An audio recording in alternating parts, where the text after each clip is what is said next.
Hola, ¿cómo están? Espero que bien. Yo soy Ale. Yo soy Marco. Y pues a nuestro turno.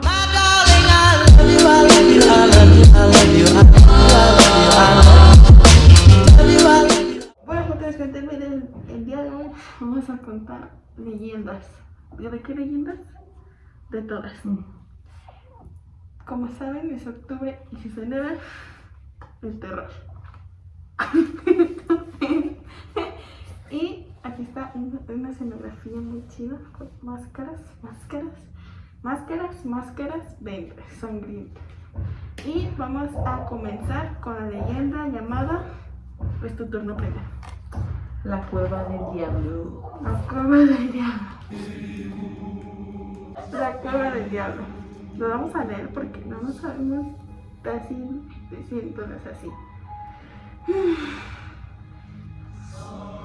En las faldas del Cerro de la Nevería se cuenta una de las leyendas mexicanas más misteriosas.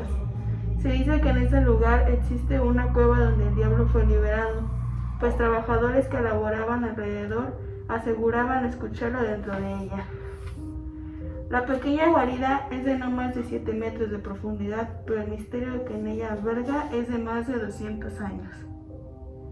En su interior se puede visualizar el perfil de lo que pareciera ser una cabra, su ojo, cuerno hacia arriba y hocico. Es zona de rituales satánicos, magia negra y se llegan a encontrar muñecos vudú, escritos, ropa y hasta huesos humanos enterrados con cinta roja. En temporada de vacaciones es muy visitada, pues llama la atención de los turistas por la imagen de un diablo que se presenta al frente de la entrada para así evitar el paso de los mismos. Se dice que a los que se atreven a entrar quedan prisioneros a ella hasta el día siguiente y salen oliendo a azufre.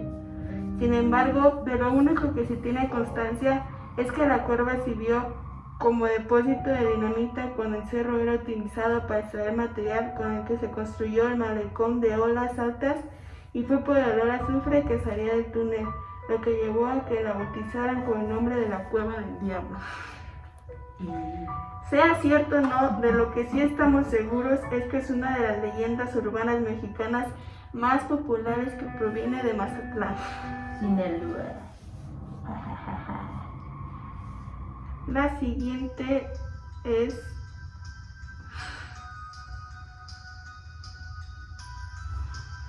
¿sí ves? Callejón del Aguacate. Sí.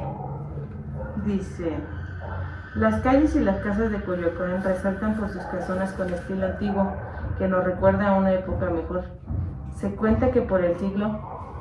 ¿Ya no ves? No, sí. Del siglo XX. Vivió un militar que traía múltiples condecoraciones en un saco, además de varias marcas debido a las batallas en las que luchó. Este hombre acostumbraba a dar caminatas por el barrio, pero siempre con su uniforme militar. En una de ellas, un niño se encontraba jugando, comenzando a hablarle y le invitó a jugar, mientras agarraba la manera insistente las condecoraciones, ya que la causaban curiosidad. Esto provocaría que un ataque de ira al militar le quitara la vida enfrente de un palo de aguacate y de un monje que se asomaba desde la ventana. Se dice que si te encuentras solo con este callejón, podrías escuchar muy cerca la voz de un niño e inclusive verlo correr como si estuviera jugando. También hay otras leyendas mexicanas de más de un siglo, ya que en ese mismo callejón vive una familia que acostumbraba a jugar la ouija.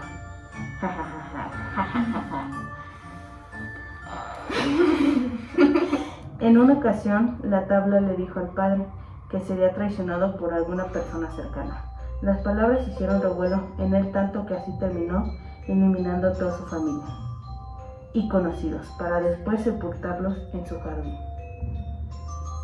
Tiempo después, familiares lejanos fueron de visita y nadie respondió a la puerta. Preocupados forzaron la puerta y notaron que el jardín estaban las osamentas de las familias, incluidas las del padre de familia. Se decía que puede ver al jefe de familia en un árbol aledaño a la casa colgando, que no me y viviéndote desde arriba sin quitarte la mirada.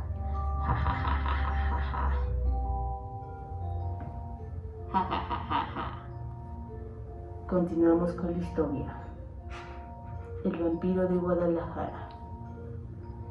El vampirito de Guadalajara. Terrorífico. Lee terrorífico, por favor. Una sucesión de muertes extrañas comenzaron a suceder en la hermosa ciudad de Guadalajara. En un principio, animales callejeros y vagabundos comenzaron a aparecer fallecidos sin mayor explicación en toda la ciudad.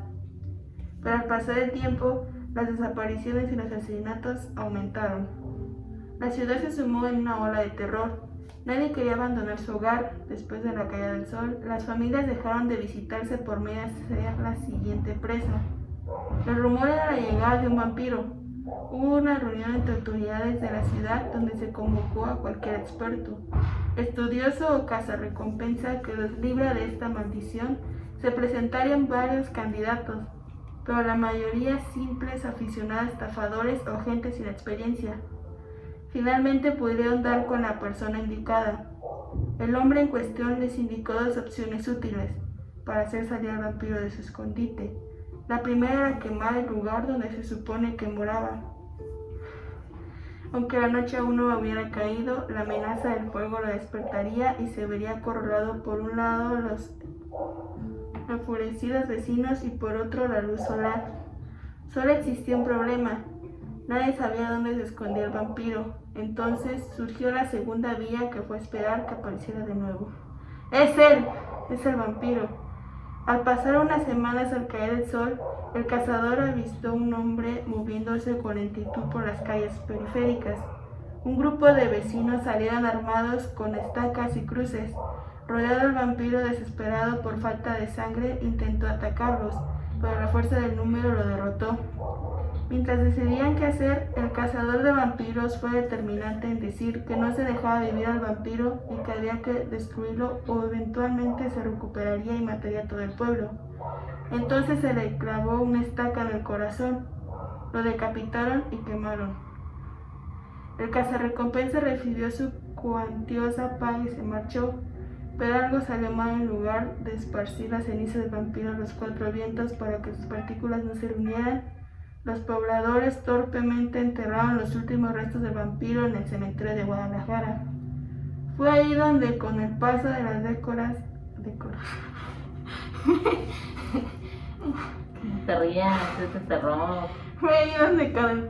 décadas, la frágil vida del vampiro, al estar en contacto con la tierra, de a poco recobró algo de su fervor y se aferró a un árbol cuya raíz empezó a asomarse por debajo de la tumba.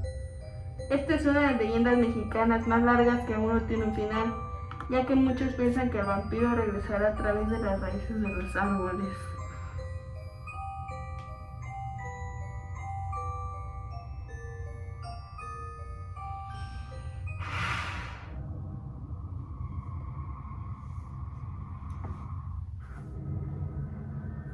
Vamos a leer. ¿Cuántas? 4. Hoy vamos a leer 10.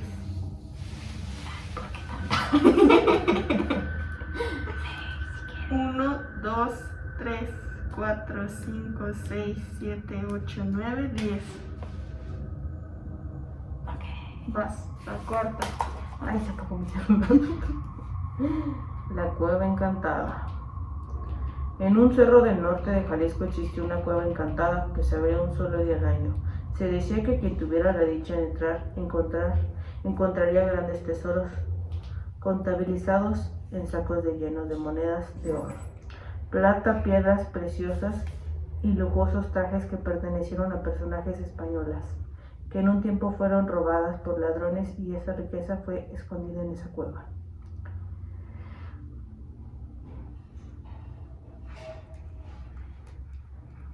Continuemos.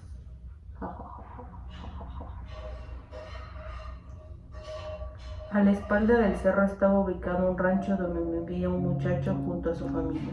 El joven leñador subía cada tercer día a lo alto para proveer de leña a su madre. Una mañana emprendió como de costumbre La subía a lo más alto del cerro, acompañado únicamente de su asno. Al pasar un barranco le sorprendió ver una luz proveniente de la cueva, pues a pesar de que el sendero era conocido por él, nunca antes había visto algo igual, y se dispuso a entrar para ver qué se trataba. Al entrar había mucho oro, plata y piedras preciosas. Todo aquello que brillaba lo deslumbró, y anduvo un rato viendo los grandes tesoros. El interior de la cueva era amplio y largo. Conforme el muchacho se adentraba, vio otras personas en el lugar, varios hombres sentados alrededor de una mesa jugando a las cartas y moviéndose con gran lentitud. Desesperado pensó en regresar a casa y contarle a su familia lo que había visto, pues con su ayuda sería más fácil llevarse todo el tesoro. Un pequeño viaje en el tiempo. Afuera de la cueva había caído la noche. Se dirigió por su burro, pero el animal no estaba. Extrañado tomó el rumbo a su casa, tropezando con varias piedras, lo que le pareció raro, pues conocía muy bien el camino y no recordaba que estuviesen allí. A lo lejos visualizó su ranchito y notó que desde su casa no había luz alguna, pero eso no le extrañó, pues ya era muy tarde y pensó que todos estaban dormidos. Sin embargo, entre más se iba acercando, más raro lo veía. Cuando llegó frente a la casa se dio cuenta que estaba deshabitada y en ruinas.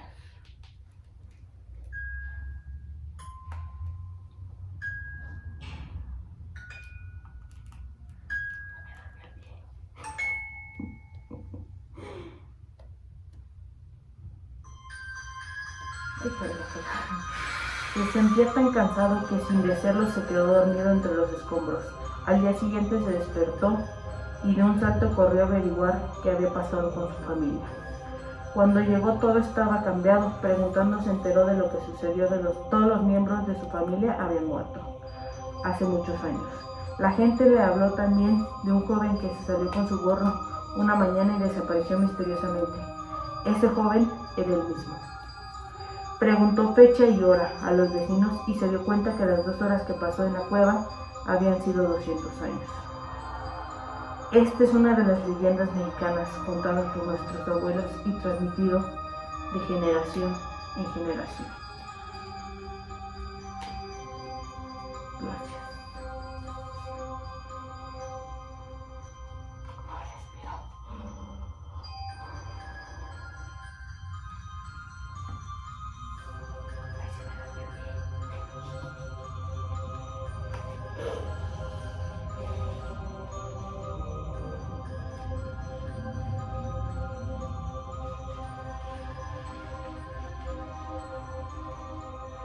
La isla de las muñecas.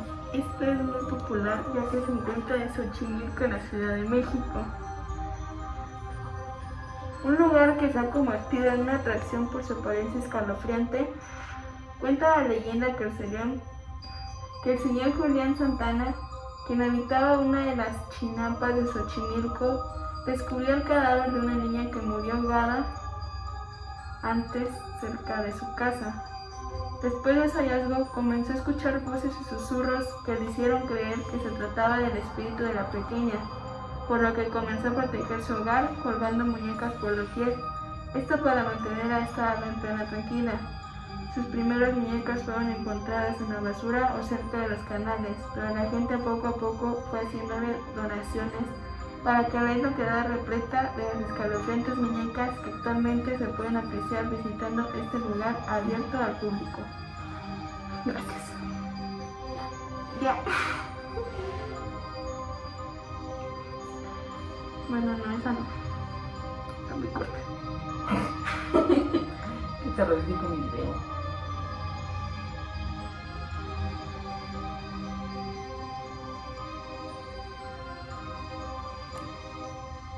Ya se cayó la máscara. Ay, pobrecito viejo. Esta es la quinta leyenda y se llama Sexta. Quinta. No, sexta. La otra no cuenta. Esta es la quinta leyenda titulada El novio de la muerte. Cuenta la leyenda que Verónica era una joven alegre, que era novia de Fernando. Habían planeado casarse y una semana antes ella viajó fuera de la ciudad para entregar sus invitaciones. Cuando llegó el día del matrimonio, ella aún estaba en otra ciudad, pero decidió vestirse ahí y llegar de frente al matrimonio. Subió preciosura al auto y sin saber por qué empezó a tener una extraña sensación.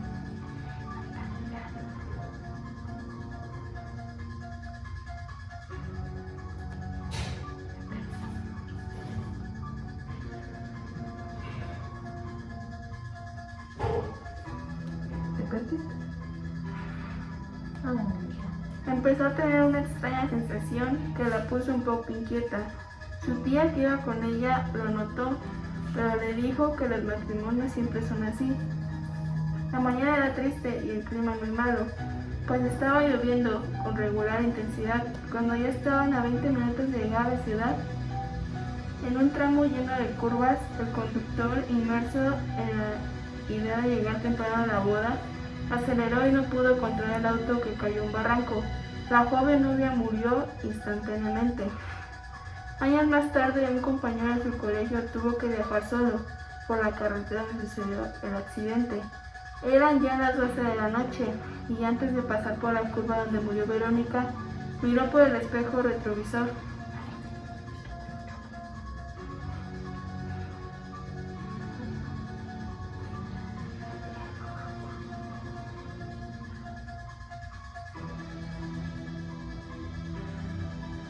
Miró por el espejo retrovisor de su auto y no le fue difícil reconocer en aquella mujer que estaba sentada en el asiento de atrás. Era el mismo rostro de Verónica, pero este estaba desfigurado. Sintió tal terror que le hizo perder el control de todo y se estrelló muriendo en el acto. Se dice que si viajas solo por esta carretera, no debes mirar a tu espejo retrovisor, pues Verónica, no acabes de contar la historia. Se pone el video, pero se dice que si pasas por esa carretera no debes de mirar el retrovisor, ya que verás a una mujer que es Verónica y te hará morir en ese instante. Así que no vean atrás el retrovisor cuando pasen por ahí. No sé ni qué carretera es. Yo tampoco, pero sí, en cualquier carretera no volteen. Si van solos. Si van acompañados, tampoco. La leyenda habla de una joven hermosa que se iba a casar, pero murió el mismo día de su boda, por lo que sumergió de su madre una profunda tristeza y decidió embalsamarla para ponerla como maniquí en la vitrina de su tienda. Durante muchos años los habitantes de Chihuahua, el personal de la tienda y los transeúntes que visitaban la ciudad empezaron a crear historias sobre el supuesto maniquí. Sin duda alguna, la historia más conocida y que también es la más terrorífica es que la moldeó y está exhibida en la vitrina. En realidad es un cadáver. La comunidad no se explica cómo es que los detalles del maniquí eran tan reales, pues su rostro tenía ciertas arrugas y sus manos tenían incluso hasta las huellas dactilares, por lo cual hizo a muchas personas que le hicieran difícil mirarla de cerca, a causa de los escalofríos que provocaba. Con el paso del tiempo, la comunidad de Chihuahua decidió que lo denominaban como Pascualita. No tenían que ser vista como una historia de terror y ser temida, sino como historia que debían cuidar y apreciar. A pesar del paso de los años, la vitrina permanecía intacta y atrae mensualmente cientos de visitantes que comprueban ellos mismos los detalles reales de este supuesto maniquí. Según la leyenda urbana, no se trata de un maniquí, sino del cuerpo de la joven a quien tiene su madre mandó embalsamar para poderla conservar a su lado. La Llorona.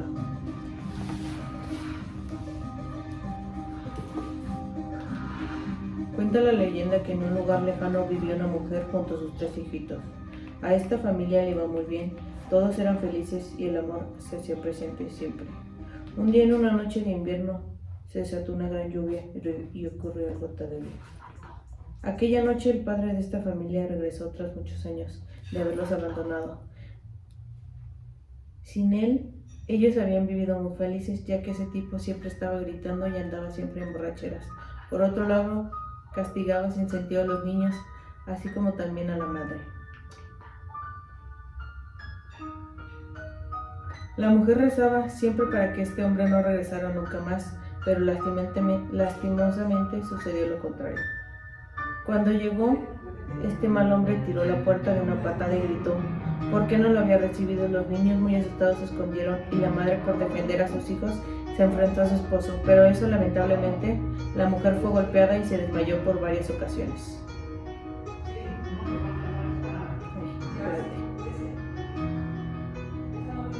Por varias horas.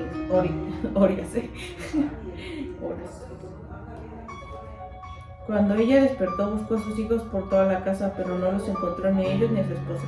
Decidió continuar con su búsqueda. Muy asustada, corrió fuera de la casa bajo la tormenta y llorando y gritando sus nombres por varios días, meses, años, pero nunca los encontró.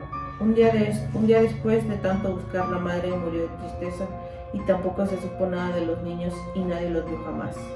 No aparecieron sus cuerpos o alguna señal del hombre que se los llevó. Desde aquel entonces se dice que el espíritu de esta madre no descansa y todas las noches se le oyó llorar y lamentar con mucha tristeza por los alrededores de los pueblos. Las mujeres, al oír los lamentos y gritos, corren asustadas tras sus hijos para esconderlos de ella, ya que se dice